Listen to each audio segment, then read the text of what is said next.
Hi everyone. This is take two of Priest and Patrons Online 3. Actually, I don't know what number take this is, but it's the re-recording after I didn't post the correct slides on the Moodle, and then I deleted my original recording that I insist on getting done Saturday evening before I was going to celebrate Easter with my family. But here we are doing it again. So this might be to the joy and relief of most of you, but maybe the sorrow of a few, that this verse will be the last devoted purely to historical events. So congratulations, you made it. Give yourselves a pat on the back. Although the journey has been arduous, I hope the history bursts demonstrate at least 2 points. One, that Tibet's close ties with Buddhism existed from an early point on, and two, Tibet has had a complex and complicated history with China based empires.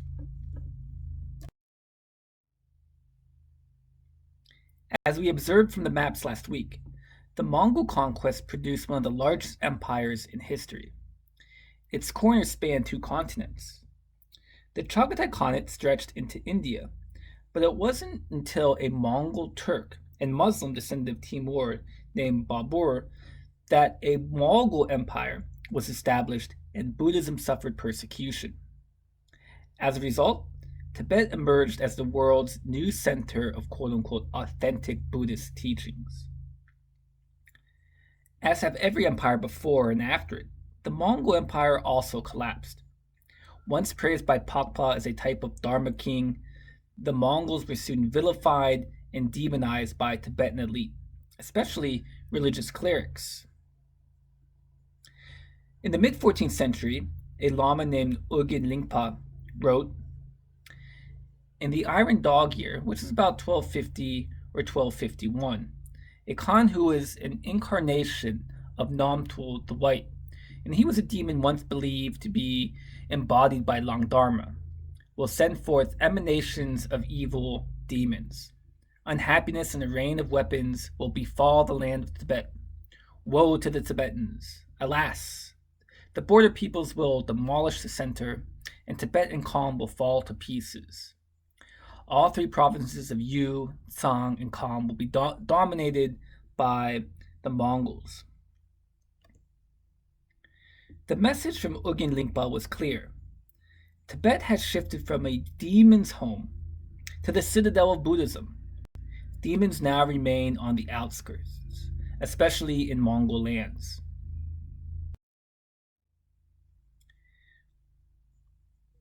With the fall of the Yuan dynasty, Tibet was going to be receiving a new neighbor to its east, the Ming dynasty. The Ming dynasty sought to restore the Chinese culture and values, especially Confucianism, that were weakened under Mongol occupation. Similar to the Tibetans, Ming officials held resentment toward their former Mongol overlords. Comparatively speaking, there is little in terms of historical documents that provide a window into Tibet-Ming relations. However, this gap of information is in itself illuminating. The absences of stacks of documents, either compiled by Tibetans or the Ming, reflects a general lack of engagement between the two polities. One of the few studies on Tibet-Ming relations was written by my former advisor, Elliot Sperling.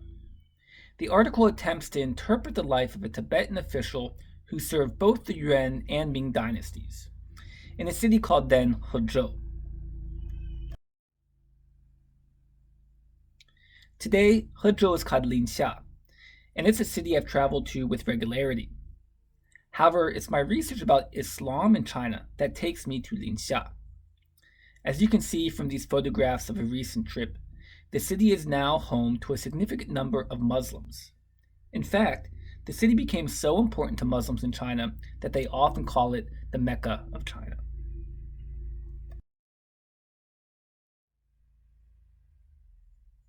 Let's face it, I don't blame you if you had some choice words for me while reading this piece, as you wondered, why does this article matter?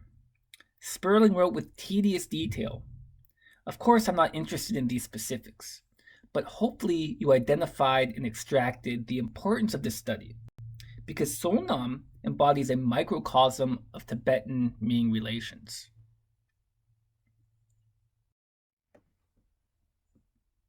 Let's summarize the most important parts of Sonam's biography.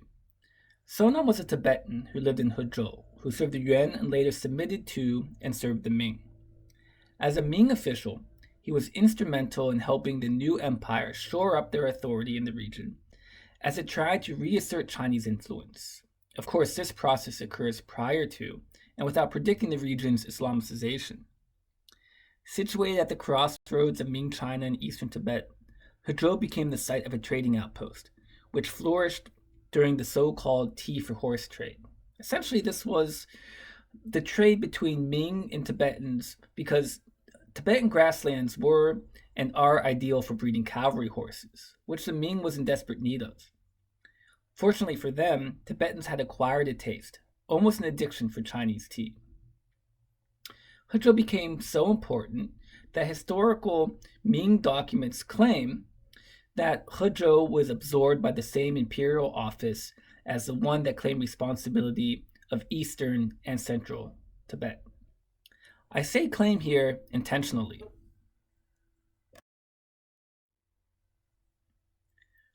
One must read Ming court histories with a critical eye. As official histories, these documents often celebrate and exaggerate accomplishments while they downplay or even leave out failure. Although the Ming claimed authority over eastern and central Tibet, the location of the Huzhou garrison casts doubt on this assertion. We can see from this map that Huzhou, which during the Ming period was part of Shanxi province, and this is before Gansu province was created, it was too far from eastern, let alone central Tibet, to effectively impose Ming authority. If, for example, unrest broke out in Lhasa, it would take weeks, if not months, for the Ming to respond. Therefore, we can question the claim that Huzhou's garrison imposed control. Rather, it was most likely used as a defense outpost for the Ming's westernmost borders. In other words, the garrison was built to respond to an attack or an invasion. From whom? Most likely the Mongols, but maybe even the Tibetans. In light of Sperling's detective work on Sonam and Huzhou, we need to do our own forensic investigations into the claims made by the Ming, 3 of which are still used today to support the Tibet has always been part of China claims. First, it is undeniable that Ming emperors bestowed titles on Tibetans. Second, Tibetans paid tribute, or payment that reflects political dependence, to the Ming. Finally, some Tibetan lamas traveled to the Ming capital in Nanjing at the request of the imperial officials, sometimes the emperor himself. However, these claims do not prove dependency once they are scrutinized. First, titles were often exchanged both ways, and in many cases the act was merely a gesture of respect. According to Melvin Goldstein, one of the world's most cited scholars of Chinese Tibetan history, he says by conferring titles on Tibetans already in power, the Ming emperors merely recognized political reality. Second, Tibetans abused the tribute system for their own financial benefit. In fact, Tibetans were eager to send envoys to Nanjing even when they weren't wanted. According to one Chinese scholar, the Ming court restricted the frequency of tributes by Tibetan sects and tribes to once every 3 years and restrained the number of missions to 150 men, or fewer in 1470. But in fact, these regulations seem not to have been necessarily adhered to. Finally, although some lamas journeyed to the Ming, the most important ignored the invitations. Thongkapa refused twice. Remember this name, we will discuss him more next week. Other lamas sent their students to go on their behalf because they didn't want to trouble themselves with the journey. Think critically here. If Sakya Pandita ignored the Mongol Prince Golden's request, what would have happened to Tibet? And what didn't happen to Tibet during the Ming?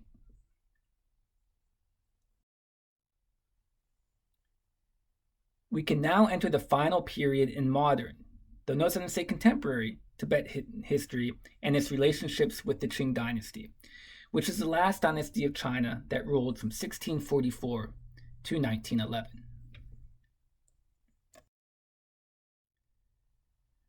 How do I put this? The Tibet-Qing relationship is complicated. And it's complicated for several reasons. One is the type of empire the Qing established, which left day-to-day affairs in the hands of local officials who had to report to Manchu representatives, and these people were called ambans. And the fact that beginning in 1842, after the Opium War, the Qing slowly lost its ability to govern until it finally collapsed in 1911.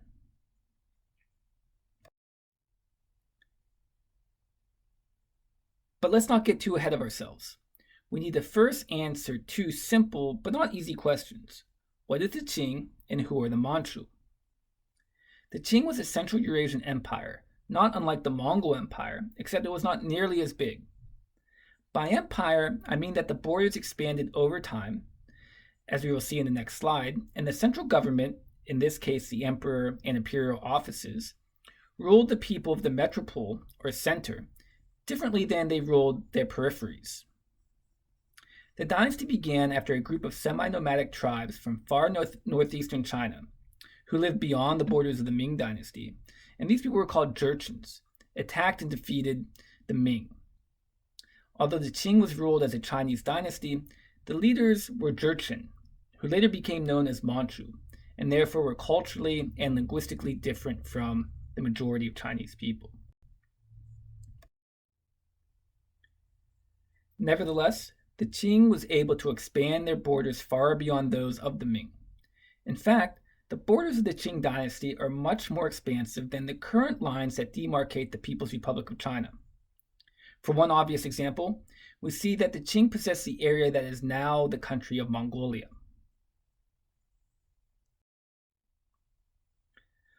Unlike the Ming era, we have an abundance of materials from and about Tibet that were recorded during the Qing. The first primary source is a description of China written by Sumpung Khenpo in the mid-18th century, who was an important Tibetan monk from Qinghai province who traveled throughout Asia. I was lucky enough to visit his home monastery in Qinghai, which is called Gunlun Jampanling. You can visit it today, and it isn't far from Xining. It's about 3 hours by car or so.